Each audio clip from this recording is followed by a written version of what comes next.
ৰাষ্ট্ৰীয় সভাপতি জে.পি. নন্দা ডাঙৰীয়াক এখনি ফুলাম গামোচাৰে সম্বৰ্ধনা জনাব আমি কাৰ্যকৰ্তা সকলক অনুৰোধ জনাইছো লৈ আহিব।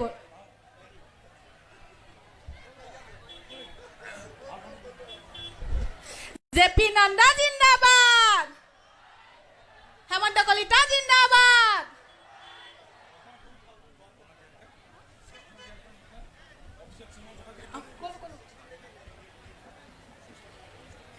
এয়া আমাৰ জিলা সভাপতি ডাঙৰীয়াই ৰাষ্ট্ৰীয় সভাপতি ডাঙৰীয়াক এখনি ফুলাম গামোচাৰে আদৰণি জনাইছে। আপোনালোকে সকলোৱে হাত তাবৰিয়ে তেখেতক উষ্ম আদৰণি জনাওক। এয়া আমাৰ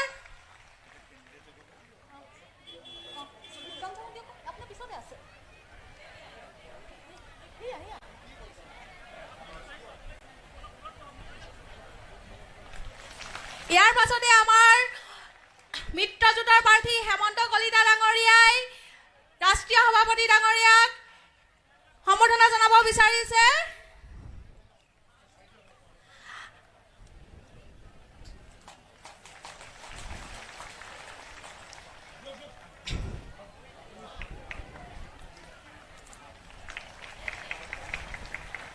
ইয়াৰ পাছতে আমাৰ ৰাজ্যিক চাহ মৰ্চাৰ সাধাৰণ সম্পাদক অঞ্জন কুৰ্মী ডাঙৰীয়াই ৰাষ্ট্ৰীয় সভাপতি ডাঙৰীয়াক এটি উপহাৰ দিব খুজিছে।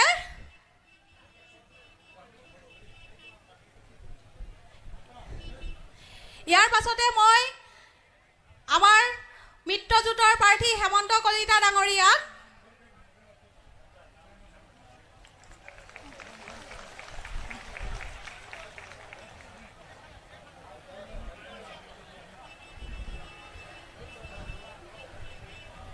ইয়াৰ পাছতে আমাৰ অসম গণ পৰিষদৰ যোৰহাট জিলাৰ সভাপতি ডাঙৰীয়াই ৰাষ্ট্ৰীয় সভাপতি ডাঙৰীয়াক সম্বৰ্ধনা জনাব খুজিছে।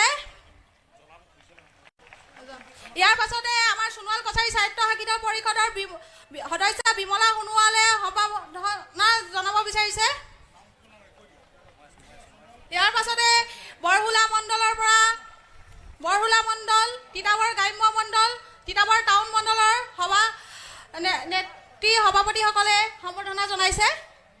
ইয়াৰ পাছতে ভাৰতীয় জনতা পাৰ্টীৰ যোৰহাট জিলাৰ উপসভানেত্ৰী যোগময় গগৈ এটা সম্বৰ্ধনা জনাব খুজিছে। যোৰহাট জিলাৰ সম্পাদক দেৱজিৎ সোণোৱাল ডাঙৰীয়াও তেখেতক এখন ফুলাম গামোচাৰে সম্বৰ্ধনা জনাব বিচাৰিছে। ইয়াৰ পাছতে ঠেঙাল কছাৰী সাহিত্য শাখিত পৰিষদৰ ফালৰ পৰাও সভাপতি ডাঙৰীয়াক এখনি গামোচাৰে সম্বৰ্ধনা জনাব।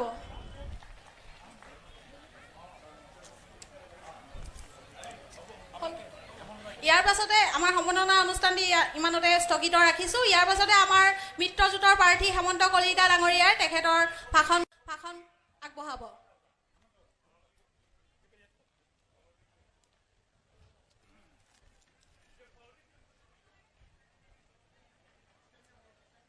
ভাৰতীয় জনতা পাৰ্টীৰ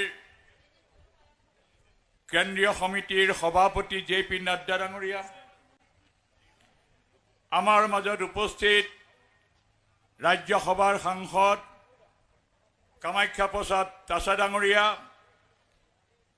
জিলা সভাপতি কামাখ্যা মোহন দাস, অসম গণ পৰিষদৰ বিধান পৰিষদৰ সভাপতি গোপাল বৰা ডাঙৰীয়া, সাংসদ প্ৰাক্তন সাংসদ সিং ডাঙৰীয়া, প্ৰতাপ কছাৰী সমন্বিতে দলীয় কৰ্মকৰ্তাসকল,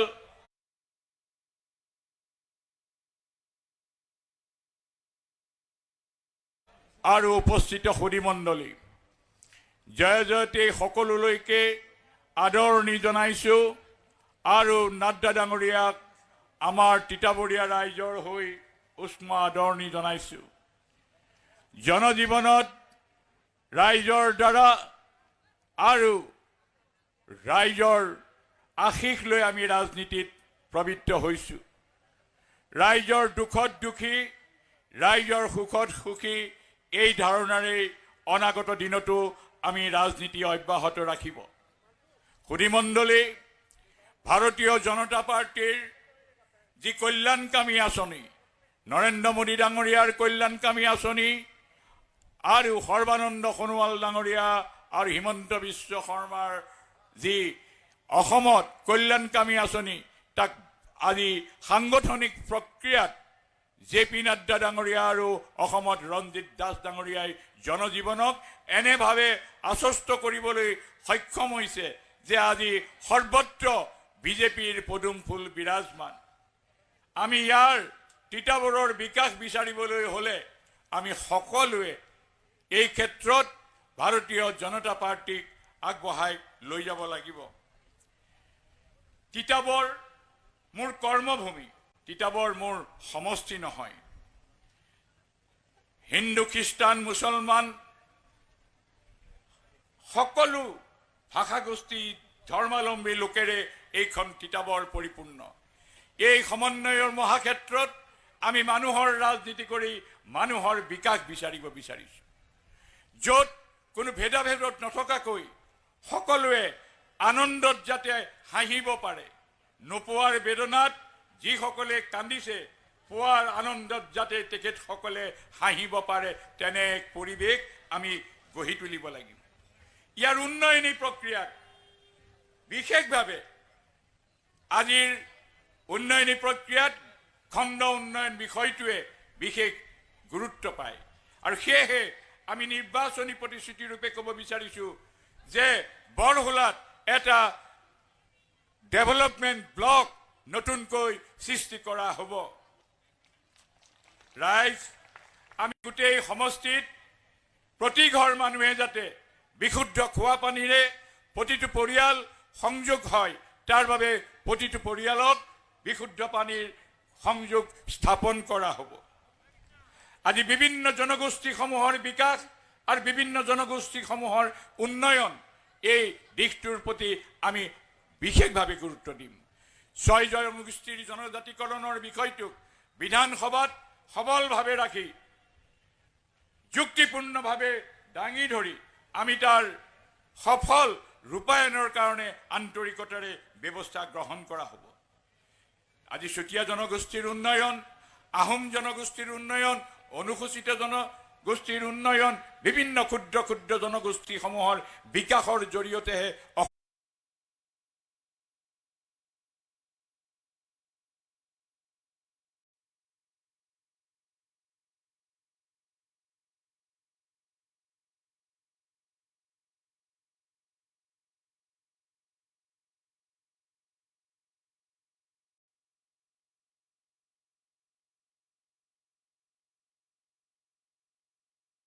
অসমৰ উন্নতি হ'ব, তেনে এক দৃষ্টিভংগী আমাৰ মাজত আছে। অনাগত দিনত এইখন তিতাবৰক আমি এনে এখন তিতাবৰ গঢ়াৰ য'ত সুখত তিতাবৰখন হৈ উঠে, য'ত ইজনে সিজনৰ লগত হাত ধৰি প্ৰগতিৰ বাটেৰে আমি বাট বুলিব পাৰোঁ। বিভিন্ন সময়ত বিভিন্ন ধৰণৰ পৰিৱেশে জনজীৱনক ভাৰাক্ৰান্ত কৰি তুলিছে। এই জনজীৱনক অধিক উন্নয়নমুখী কৰি তুলিবৰ বাবে কৃষকৰ উন্নয়ন হ'লেহে সমাজৰ উন্নতি হ'ব। তেনে দৃষ্টিভংগীত আমি এটা খেতিৰ ঠাইত 3টা খেতিৰ প্ৰচলনৰ যোগেদি পৰিৱৰ্তন, জনতা জনাৰ্দন, গণতন্ত্ৰত ৰাইজেই ৰজা, এই কথাবিলাক অকল আপ্তবাক্যত নাথাকি বাস্তৱ ক্ষেত্ৰত ইয়াৰ প্ৰায়োগিকভাৱে তিতাবৰৰ জনজীৱনত আমি গঢ়ি তুলিম। সেয়েহে সকলোকে নিবেদন যে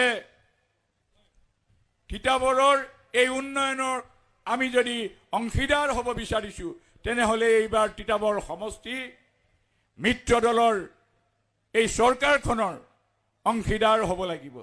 আৰু সেই অংশীদাৰিত্ব লাভ কৰিবলৈ হ'লে আমি সকলোৱে এইকেইটা দিন পদুম ফুলত ভোট দিয়াৰ সপক্ষে আমাক সকলোৱে এনেধৰণে কাৰ্যনিৰ্বাহ কৰোৱা হওক।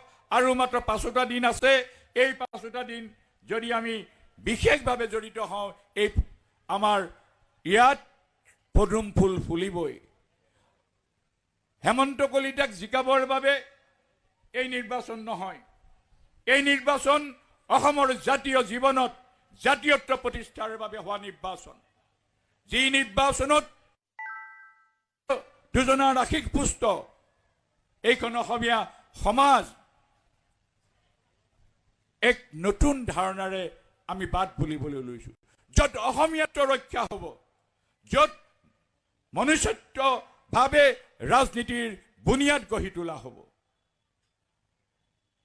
মই পুনৰ ক'ব বিচাৰিছোঁ যাতে সকলোৰে এক সমন্বিত প্ৰচেষ্টাৰে আমি আগবাঢ়ি যাওঁ। আহক, এই কামনাৰে সৈতে সকলোকে পদুম ফুলৰ চিনত ভোট দিবলৈ আহ্বান জনাই আমি আমাৰ বক্তব্য সামৰণি মাৰিছোঁ। পুনৰ JP নাড্ডা ডাঙৰীয়ালৈ আমাৰ স্বাগতম জনালোঁ যে তেখেতে আহি এই সীমামূৰীয়া এই অঞ্চলত তেখেতৰ ভাষণেৰে আমাক উদ্বুদ্ধ কৰিব।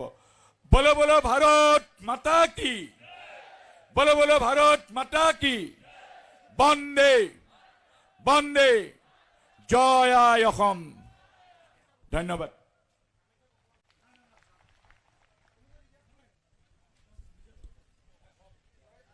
আমি ভাৰতীয় জনতা পাৰ্টি আৰু অসম গণ পৰিষদৰ 1 নং তিতাবৰ বিধানসভা সমষ্টি মিত্ৰজোঁটৰ প্ৰাৰ্থী হেমন্ত কলিতা ডাঙৰীয়ালৈ আন্তৰিক ধন্যবাদ আৰু কৃতজ্ঞতা জ্ঞাপন কৰিছোঁ। আহক আমি সকলোৱে এটা শ্লোগান দিওঁ, আমাৰ অসম, আমাৰ মাটি, আমাৰ অধিকাৰ। আকৌ এবাৰ বিজেপি চৰকাৰ, আকৌ এবাৰ বিজেপি চৰকাৰ, সুৰক্ষিত বিকশিত অসমৰ অংগীকাৰ। আকৌ এবাৰ বিজেপি চৰকাৰ, আকৌ এবাৰ বিজেপি চৰকাৰ, ভাৰতীয় জনতা পাৰ্টি। আমি আমাৰ অতিকৈ শ্ৰদ্ধাৰ ভাৰতীয় জনতা পাৰ্টিৰ ৰাষ্ট্ৰীয় অধ্যক্ষ JP নাড্ডাজী আমাৰ মাজলৈ এই 1 নং তিতাবৰ বিধানসভা সমষ্টিৰ ৰাইজৰ ওচৰলৈ আহিছে। তেখেতক আমি তিতাবৰবাসী সমূহ ৰাইজ হৈ আন্তৰিক স্বাগতম জনাইছোঁ আৰু আমি JP নাড্ডাজীক আজি সভাত ৰাইজৰ উদ্দেশ্যে সম্বোধিত কৰিবৰ বাবে অনুৰোধ জনাইছোঁ।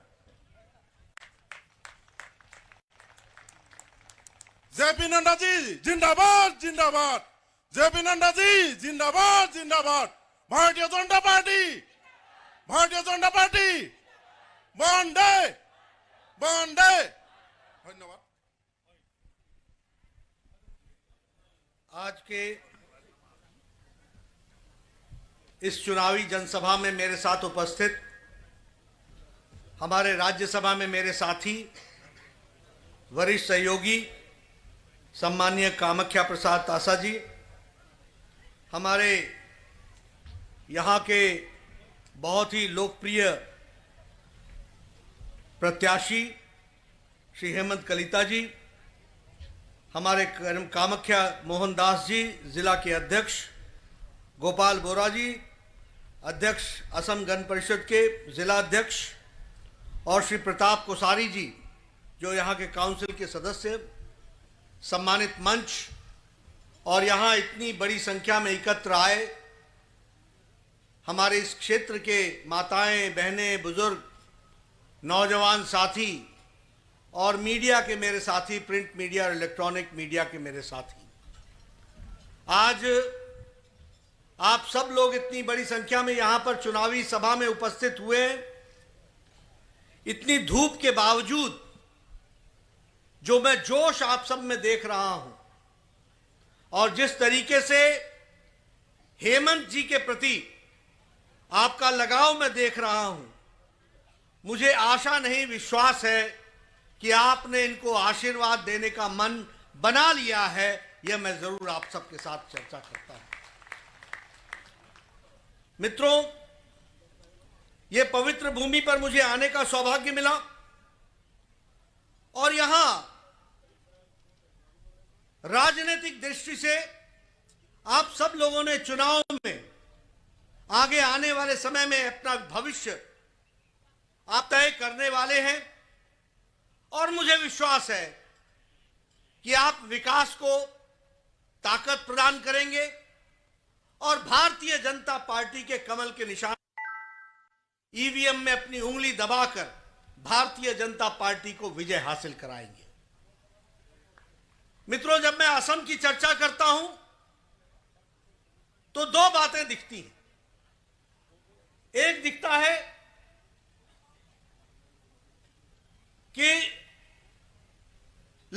समय तक कांग्रेस के नेतृत्व में यहां विकास थम गया था। विकास नाम की कांग्रेस टाइम में कोई चीज नहीं थी, न ही कोई विकास को कोई महत्व देने की बात थी। और साथ ही साथ यहां के लंबित मामले लंबे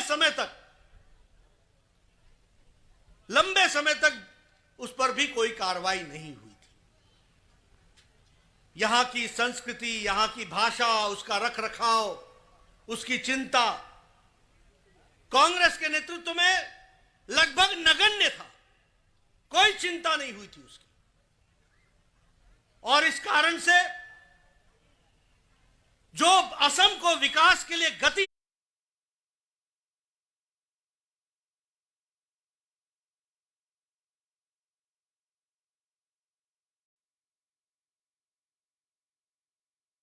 पकड़नी थी, उसको भारत के प्रधानमंत्री नरेंद्र मोदी जी का इंतजार करना पड़ा और असम में सर्बानंद सोनोवाल का इंतजार करना पड़ा, जिनके आने के बाद परिवर्तन आया है। मित्रों, बोडोलैंड का विषय लंबे समय तक आंदोलन चलता रहा। प्रदेश की सुरक्षा को खतरा रहा। प्रदेश में शांति नहीं थी, कोई चिंता नहीं हुई। यह कांग्रेस पार्टी की देन थी। लंबे समय तक हमारे बॉर्डर खुले थे। बाहर से असम की जनता के लिए, उसकी संस्कृति के लिए खतरा बना हुआ था, लेकिन कांग्रेस पार्टी ने इसकी कोई चिंता नहीं की। अगर मैं बात करूं समृद्धि के, तो सड़कें लंबे समय तक टूटी फूटी पड़ी हुई थी, कोई उसमें विकास का काम नहीं हुआ था। कांग्रेस के टाइम में अंधकारमय वातावरण था। लेकिन जब भारतीय जनता पार्टी की सरकार आई, तो भारतीय जनता पार्टी ने तीनों विषयों पर चर्चा करते हुए उसको आगे बढ़ाने का काम किया। फिर चाहे वो संस्कृति की रक्षा का सवाल था, फिर चाहे वो सुख रक्षा का सवाल था, या फिर चाहे वो समृद्धि का सवाल था, सारे विषयों पर भारतीय जनता पार्टी ने चिंता की। कांग्रेस पार्टी एक ऐसी पार्टी है जो अवसरवादी पार्टी है। अभी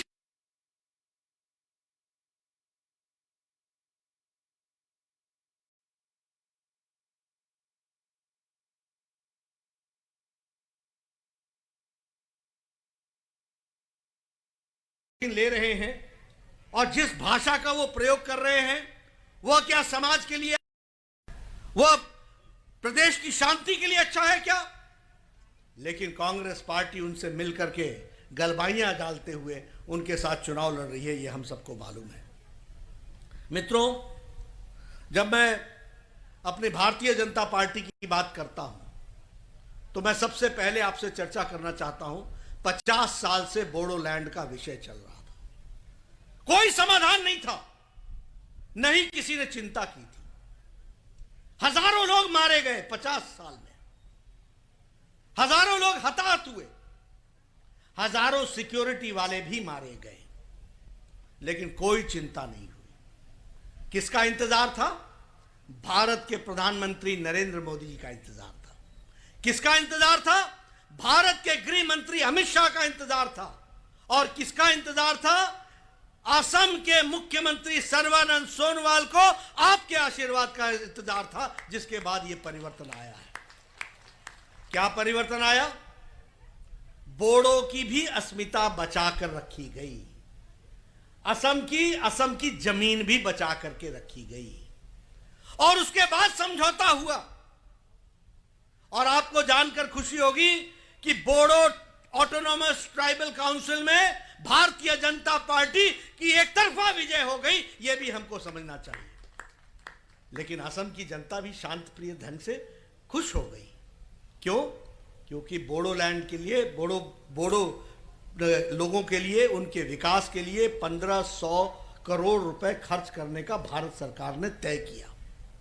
यही नहीं, लगभग 2500 लोगों ने सरेंडर किया, लगभग 4000 असॉल्ट राइफल सरेंडर हुए, लगभग 2300 लोग अरेस्ट हुए थे।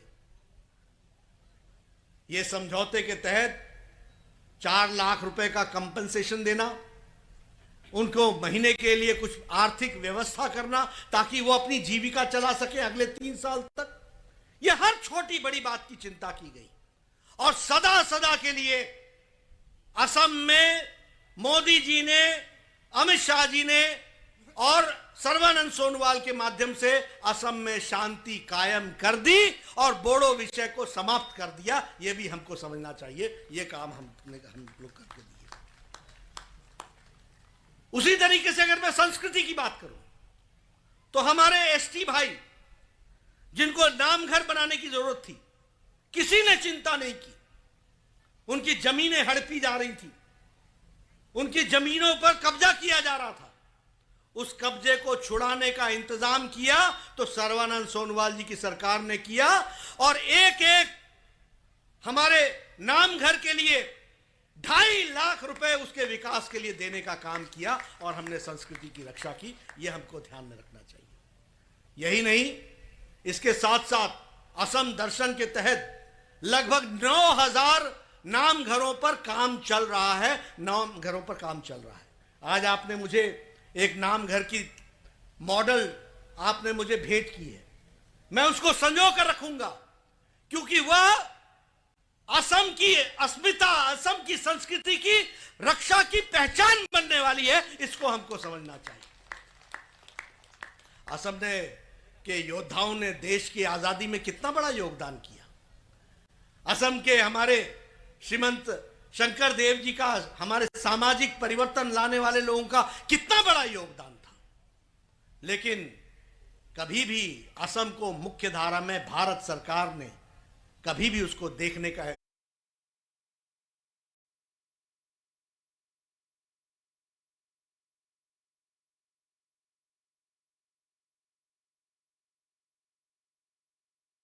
की हिम्मत नहीं की। ये गोपीनाथ बारदोलोई हमारे वरिष्ठ इस समाज को नेतृत्व देने वाले, उनको 1999 तक अटल जी की सरकार का इंतजार करना पड़ा और जब अटल जी की सरकार आई तो गोपीनाथ बारदोलोई जी को भारत रत्न से सम्मानित किया और यहां की संस्कृति को एक तरीके से सामने मुख्य धारा में लाने का काम किया।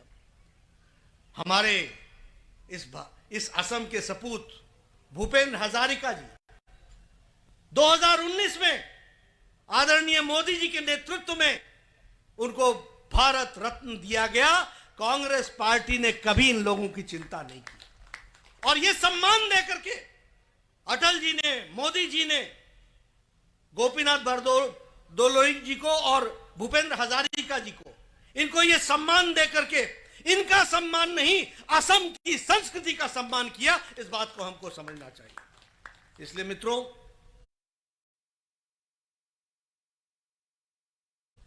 अगर मैं श्रीमंत शंकर देव जी के जन्म स्थान की बात करूं तो 188 करोड़ रुपए भारत सरकार और असम सरकार मिलकर के उनके जन्म स्थान पर खर्च कर रही है। हर तरीके से उस स्थान को विकास किया जाए, इसके लिए हम योजना बना रहे हैं। माधव देव कला क्षेत्र और कला क्षेत्र के लिए विशेष करके 43 करोड़ रुपए खर्च करके उसको भी मुख्य धारा में शामिल कर रहे हैं।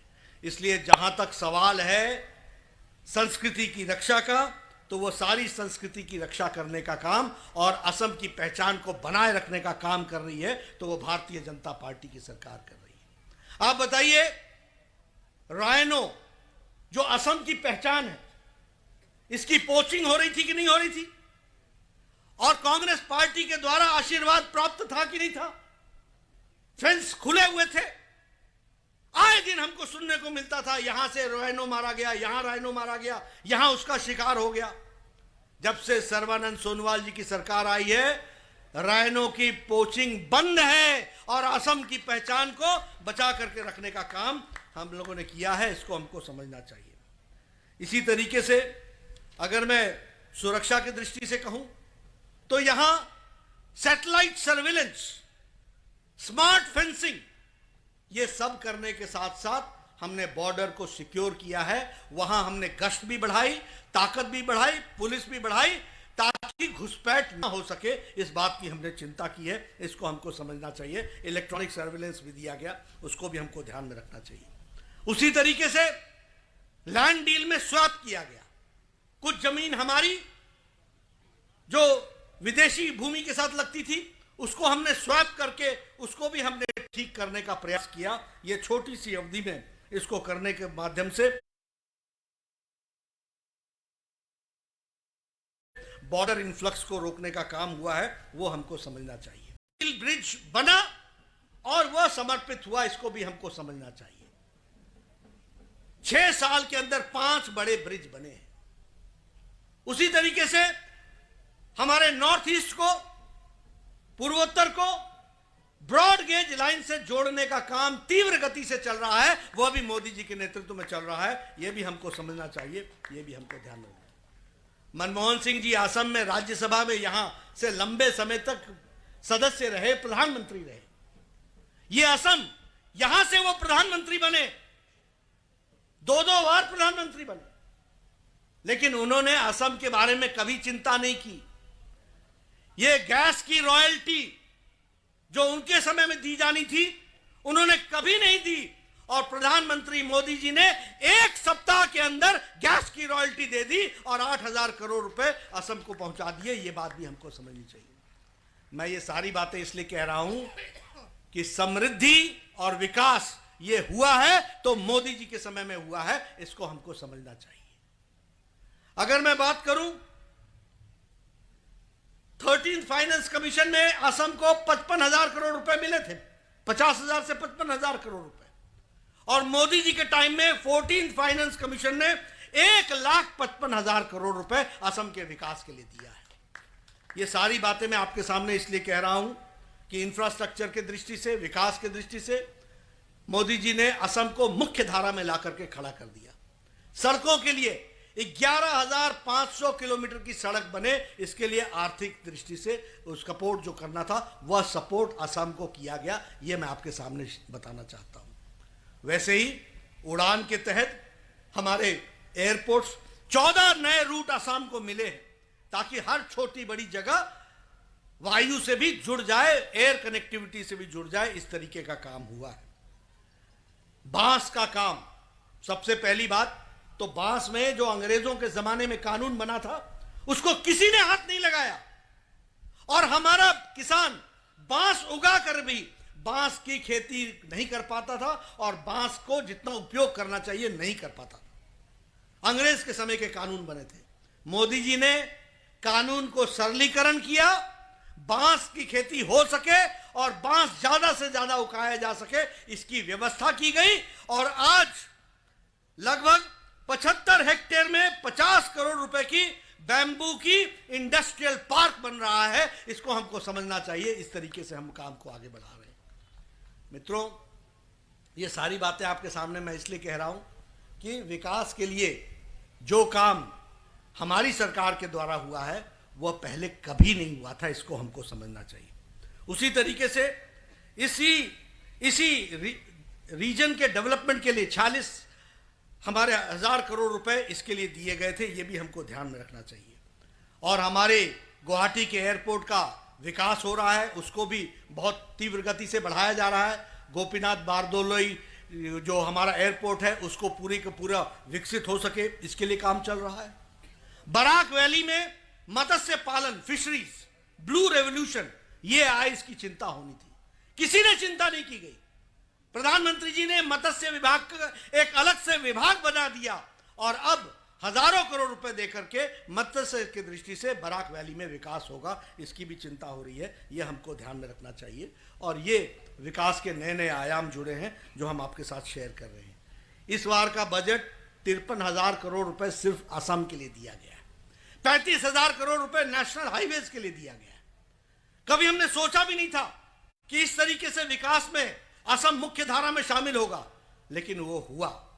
उसी तरीके से अरुण उदय ये योजना यहां लागू हुई और अरुण उदय योजना के तहत माताओं को सशक्तिकरण करने के लिए उनको आर्थिक सफलता देने के लिए इस पर भी विशेष करके काम हुआ है। ये हमको, इसकी भी हमको चिंता करनी चाहिए, इसकी ये बात भी हमको ध्यान में रखनी चाहिए।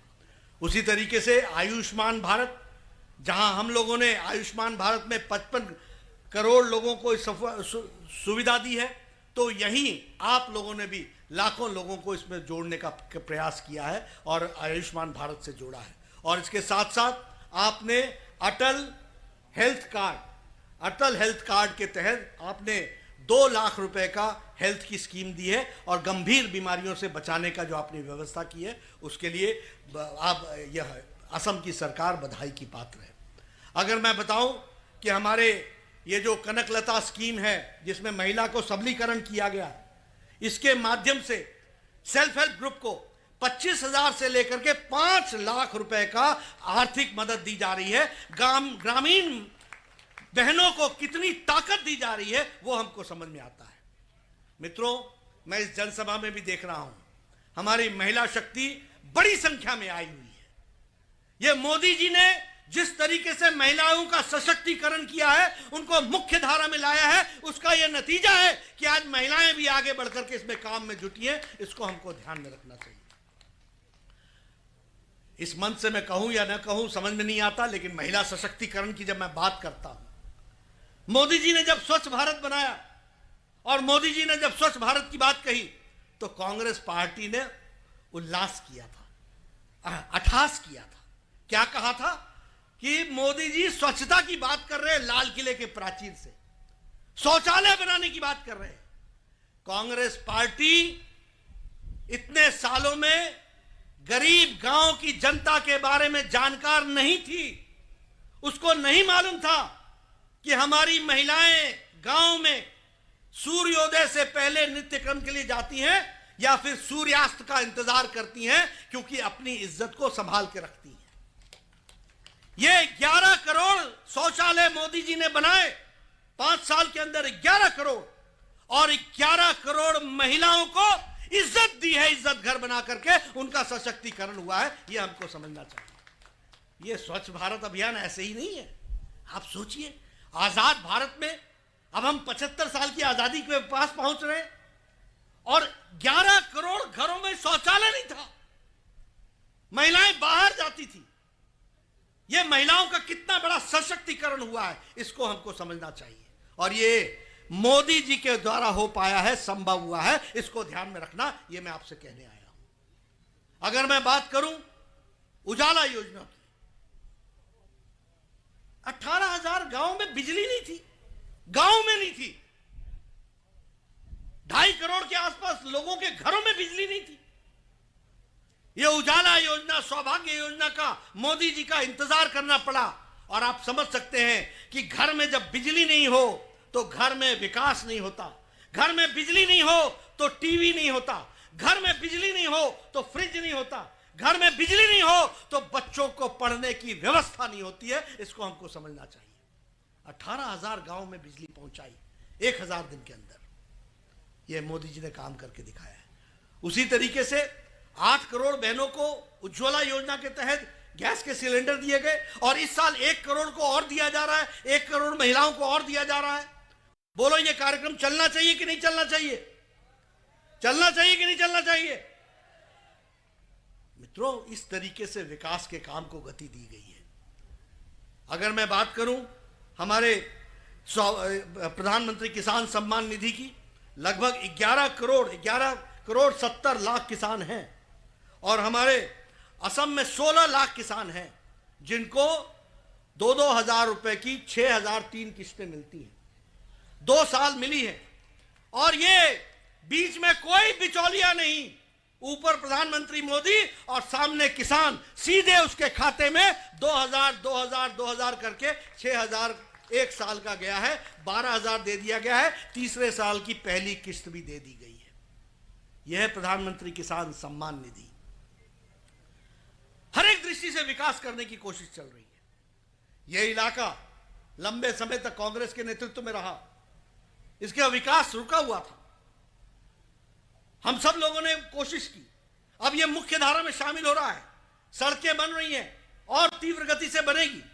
और यही इसलिए हमने चुनना है अंधकार चाहिए या विकास चाहिए। हमको चुनना है कि शांति चाहिए या अशांति चाहिए। हमको चुनना है कि पिछड़ापन चाहिए या समृद्धि चाहिए। अगर पिछड़ापन चाहिए, अगर अंधकार चाहिए, अगर अशांति चाहिए तो कांग्रेस पार्टी को वोट डालिए। अगर विकास चाहिए, अगर समृद्धि चाहिए, अगर शांति चाहिए तो भारतीय जनता पार्टी के कमल के निशान को आप मोहर लगाइए। ये मैं आपको कहने आया हूं। मित्रों, जहां तक हमारे हेमंत कलिता साहब का सवाल है, आपने इनको चुनाव जिताया और ये कई बार सफल नहीं भी हुए, लेकिन हेमंत कलिता हमेशा जनता के बीच में खड़ा रहा, उनकी सेवा में जुटा रहा। इस बात को हमको समझना चाहिए। अभी अभी कोविड-19 में जिस तरीके से आपने काम किया है, हेमंत जी आपको बधाई। आपने सारी योजनाओं को नीचे तक पहुंचाने का काम किया है। चुनाव जीता नहीं जीता, हमेशा जनता के बीच में रहे। आप बताइए, ऐसे आदमी को विधानसभा में भेजना है कि नहीं भेजना है? भेजना है कि नहीं भेजना है? मित्रों, इसलिए ये आपकी जिम्मेवारी बन जाती है चुनाव में कि आप ऐसे लोगों को चुनाव जिताकर भेजें, इस इलाके का विकास कराएं। गांव-गांव में बिजली पहुंच रही है, गांव-गांव में सड़क ठीक होगी और विकास के साथ साथ आर्थिक दृष्टि से भी हम आगे बढ़ेंगे।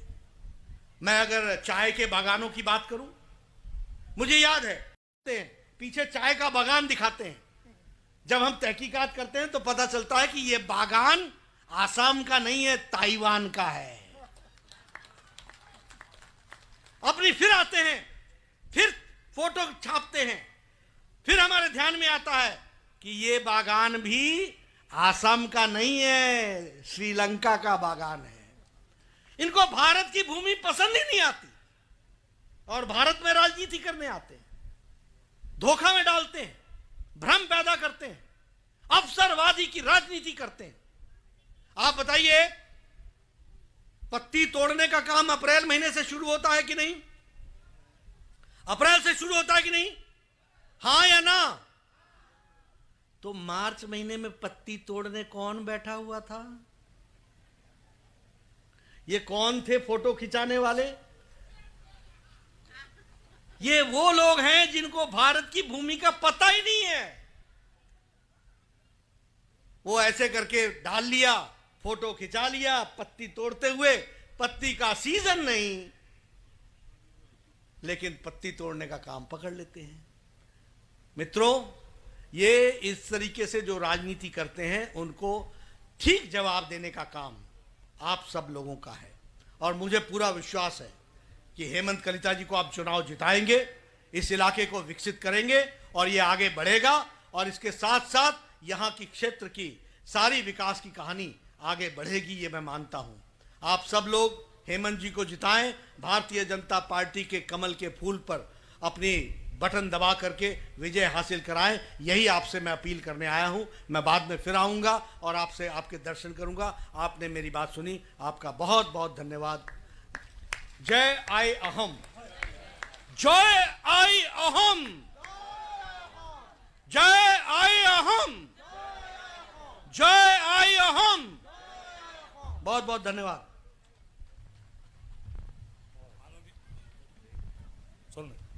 মাননীয় জে পি নাড্ডাজীক ধন্যবাদ জ্ঞাপন করছো।